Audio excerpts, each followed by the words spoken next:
మీ business ఏదైనా మీ ఊర్లో promotion చేయాలంటే అది సుమన్ టీవీతోనే సాధ్యం. ఇప్పుడే సంప్రదించండి.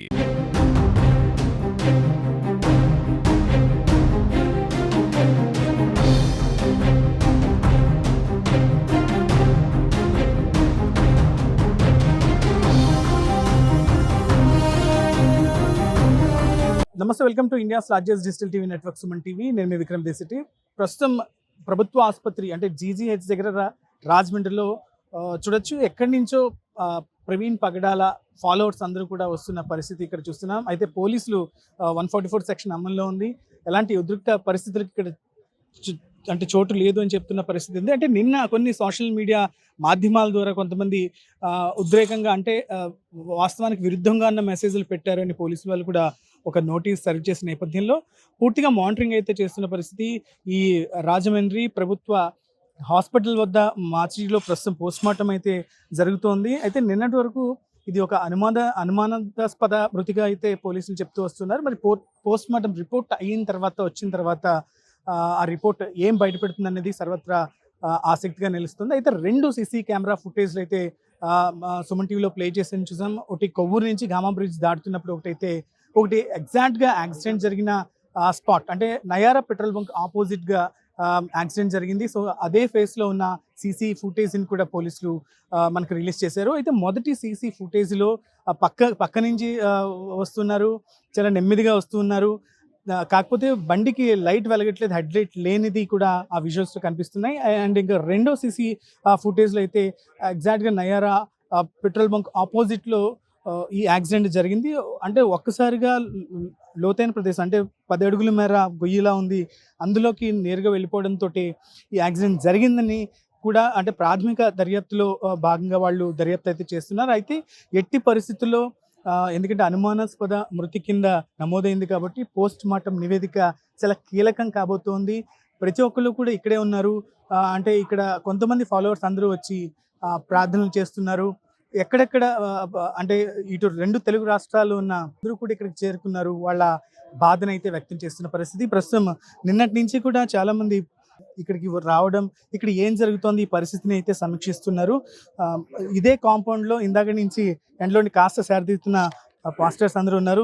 సార్, నిన్నటి నుంచి ఇక్కడ పరిస్థితులన్నీ కూడా మానిటర్ చేస్తున్నారు. 2 CCTV ఫుటేజ్లు కూడా బయటకు వచ్చిన నేపథ్యంలో ఇవి చూసిన తర్వాత ఏమనుకుంటున్నారండి? మాకు చూపించిన సీసీ ఫుటేజ్లు అంతవరకు అది టోల్ గేట్ దాటడం వరకే కానీ యాక్చువల్గా యాక్సిడెంట్ జరిగిన స్పాట్లో ఫుటేజ్ ఏమీ లేదు.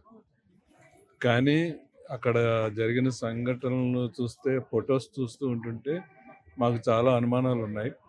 ఎందుచేతనంటే యాక్సిడెంట్ జరిగినప్పుడు మోటార్ సైకిల్ ఒక చోట ఉంటుంది, బాడీ ఒక చోట ఉంటుంది.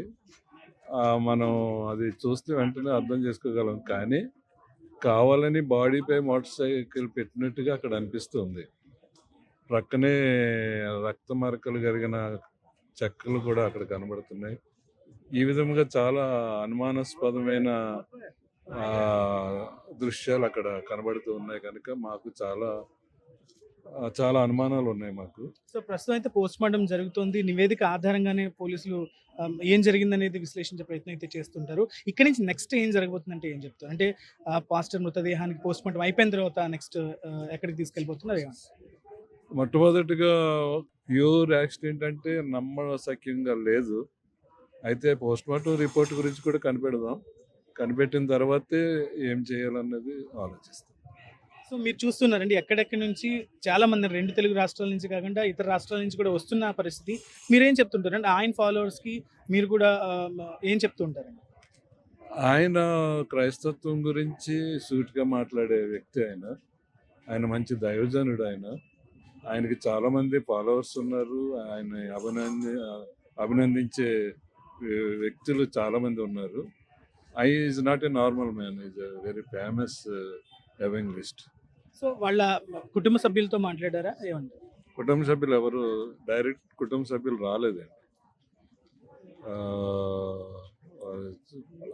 వారి మేనల్లుడు తాలూకు ఎవరు వచ్చారు, వారి పోలీసులు తర్వాత పెద్దలు మాట్లాడిన తర్వాత వారు కూడా అనుమానాస్పదం వ్యక్తపరిచారు. మీరేమంటారు? అంటే 2 సీసీటీవీ ఫుటేజ్‌లు చేసిన తర్వాత అంటే హెడ్‌లైట్ కూడా ఒకటి వెలగట్లేదు. ఖచ్చితంగా ఇది ఒక యాక్సిడెంట్ అయ్యుంటుందని కొంతమంది వాదిస్తున్నారు, చెప్తున్నారు.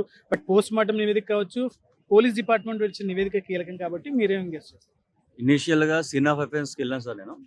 డైరెక్ట్‌గా చూసిన తర్వాత అక్కడ సిట్యుయేషన్ యాక్సిడెంట్‌లా లేదసలు. రోడ్ మీద మార్క్స్ గానీ, స్క్రాచెస్ గానీ, బండి చాలా నీట్‌గా ఉంది. కేవలం హెడ్‌లైట్ ఒకటే డ్యామేజే కనబడుతుంది. బ్యాక్ చిన్న డెంట్ ఉంది తప్ప బండికేం అవ్వలేదు. రెండోది హెల్మెట్ చూస్తే హెల్మెట్ నిండా బ్లడ్ ఉంది. హెల్మెట్ నిండా బ్లడ్, బ్యాక్ ఇంజ్యూరీ అయితే హెల్మెట్‌లో బ్లడ్ వచ్చే అవకాశం ఉంటుంది. ముందు దెబ్బ తగిలితే హెల్మెట్‌లోకి ఎందుకు బ్లడ్ వస్తుందో నాకు అర్థం కాలేదు. తర్వాత పోలీసు వారు సీసీటీవీ ఫుటేజ్ చూపించిన తర్వాత టోల్ గేట్ దాటుతున్నప్పుడు 2 అబ్జర్వేషన్స్ ఉన్నాయి సార్ అక్కడ. ఒకటి హెడ్‌లైట్ అక్కడ ఎలగట్లేదు. రెండోది ఆయన చాలా వీక్‌గా బండిని తోసుకున్నట్టుగా నడిచాడు తప్ప క్యాజువల్‌గా రాలేదు. సో దాన్ని బట్టి మా అనుమానం ఏంటంటే ఆల్రెడీ టోల్ గేట్ ముందే ఒక అటాక్ జరిగిందా? టోల్ గేట్ ముందే అటాక్ జరిగితే ఆయన తొందరలో ఇంకా ఎలాగ రీచ్ అయిపోతున్నాను కనుక దగ్గరికి వెళ్ళిపోవచ్చు అన్న మూమెంట్లో ఏమైనా వస్తున్నాడా? దెబ్బతిన్న వ్యక్తి వస్తున్నాడా? ఆయన్ని సెకండ్ అటాక్ ఇక్కడ చంపేశారా అన్న ఒక అనుమానం అయితే మాకు ఖచ్చితంగా ఉంది. ఆ కోణంలోనే మేము ఎంక్వైరీ చేయాలని పోలీసులు కోరుతున్నాను. ఇది చూస్తున్న ఎట్టి పరిస్థితుల్లో నిజాలు నిగ్గు తేలాలి. అందుకే మేమందరం కూడా వెయిట్ చేస్తున్నాం. బట్ ఏదైతే సీసీటీవీ కెమెరా రికార్డింగ్స్ బయటకు వచ్చాయో ఆ రికార్డింగ్స్ చూసిన తర్వాత కూడా మాకు కొన్ని డౌట్స్ అయితే రేజ్ అవుతున్నాయి. అంటే ఫస్ట్ గామా టోల్ గేట్ దగ్గర ఆయన చాలా నీరసంగా ఉన్నారు. అప్పుడే హెడ్లైట్ కూడా పనిచేయట్లేదు కాబట్టి అంతకు ముందు ఏమైనా ఆయన మీద ఏమైనా దాడి జరిగిందా? దాని తర్వాతే ఆయన ఇక్కడ అంటే ఇక్కడ పడిపోయి చనిపోయారా? అంటే ఆపోజిట్ నయరా పెట్రోల్ బంక్ దగ్గర పడి చనిపోయారని ఉంది. అయితే పోలీసులు అన్ని కోణాల్లో కూడా దర్యాప్తు చేస్తున్నారు.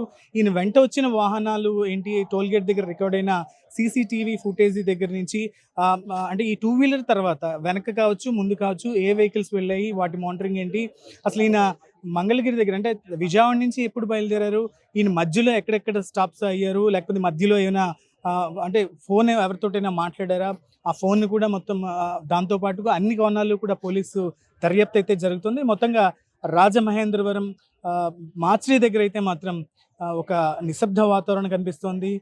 ఏంటి ప్రభువా, మేము ఎప్పుడు అనుకోలేని సిచ్యువేషన్ ఈరోజు మేము చూస్తున్నాం అంటూ కూడా చాలామంది కన్నీటి ప్రార్థనలు అయితే ఈ ప్రాంగణంలో జరుగుతున్న పరిస్థితి మనకు కనిపిస్తుంది. కెమెరా పర్సన్ గణేష్తో విక్రమ్ సుమన్ టీవీ, రాజమహేంద్రవరం ప్రభుత్వ ఆసుపత్రి నుంచి.